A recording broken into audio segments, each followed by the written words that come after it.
Hi, this is Rajat from StartupFrat, and today I want to share with you a story. Okay, this is the story of the media industry or the cinema industry. Back in the old days, 200-300 years back, what used to happen was small natak companies, or small, in the US they were called like mime companies, in India they were called the natak companies or whatever. But the natak tha, it would go from village to village, every 2 to 3 weeks, and they would have a showing of a particular play for 3 nights a week, for 1 week, or 3 nights a week for 2 weeks, and then people would actually go and pay and actually watch the natak. वो ज़माने ऐसे थे India के कि in those times basically the people who could actually pay money to watch natak were only the upper middle class or the richer people, because everybody did not have that kind of money for entertainment. And then maybe the poorer people, they would be sitting on the outskirts and just watching from a distance, because they could not pay money to get inside the arena. There was no arena, it was just a field, and they would set up like this little stage with some curtains, and then they would have the natak in there. Okay, so the rich people are buying, and the people who were doing the nataks were typically either migratory kind of people like gypsies or something, or they would be people who are not very they're not very rich. That's why they got to follow a lifestyle where they literally live on the road.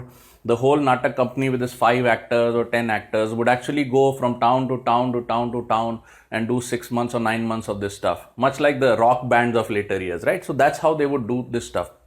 They were the poor people, and the people who could actually afford to watch were the rich people. Okay, now what happened over a period of time was cinema halls came in. So you could actually record a natak and then take that film and literally play in different theaters. Okay, so over a period of time, whoever had the rights to that film, whoever owned that film, the producer of the film, or if there were certain actors who had that kind of brand value, they over a period of time got richer and richer. If you look at some of the interviews of old Bollywood actors, right, back in Dilip Kumar time and all of these, you will realize that they were not really very rich at that time, but they were much better off than the natak companies, right? So you'll never hear them saying, hey man, I was driving all these beautiful cars and all that, because in those times distribution had not reached a scale that it reached later years, like during Rajesh Khanna's time or something like that. So what happened was these people are better off. They could live in Bombay, which was very, very good, and then they got their roles in the movies. It was supposed to be no great shakes at that time, but over a period of time, as theaters started getting built all over the place and more people started getting access, they became more famous over time.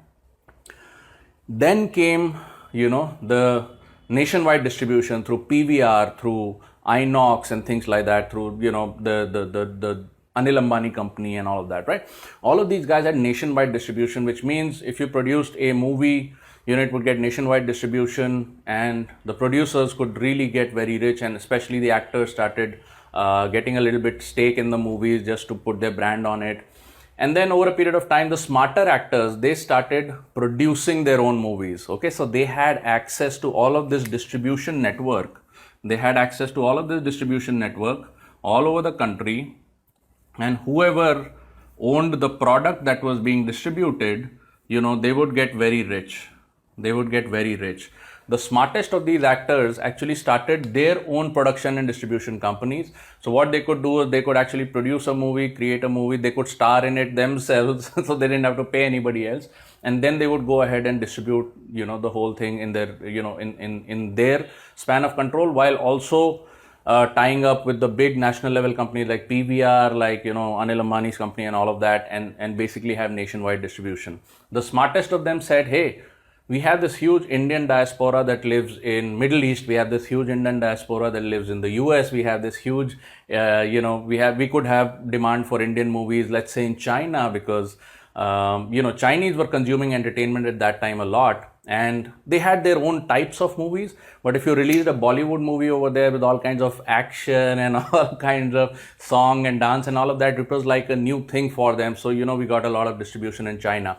The smartest of these people, people like Aamir Khan and, people like Salman Khan and Shah Rukh Khan, people who had more control over their own distribution, they became hundreds of crore patis.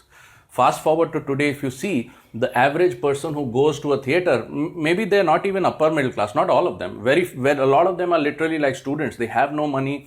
A lot of them are actually lower middle class, but they just need the entertainment, so they go and watch a movie, even though they may not be able to afford the $150 ticket all the time, right? So you see a mixed crowd inside the theater. At any level, regardless of whether they are middle class, upper middle class, rich people, poor people, whatever, all inclusive, okay? Who's the richest of them all? The richest of them all is the person on the screen. Yeah, the Natakwala. The Natakwala has become richer and richer and richer to a point where they are now worth hundreds of crores of rupees. They pay, in fact, they pay like 40, 50 crore rupees in income taxes. So you can just imagine the amount of scale that they have. And the best part or the worst part is, if you compare the quality of these movies with actual Hollywood level movies, the quality is mediocre at best. That's what I would like to say. Okay, it's mediocre. You see some of these movies, the graphic editing is terrible as compared to a Hollywood movie. The storyline is literally non-existent as compared to any Hollywood movie.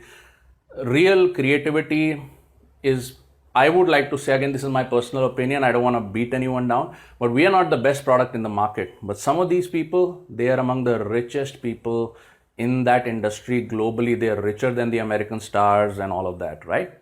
Why is that so?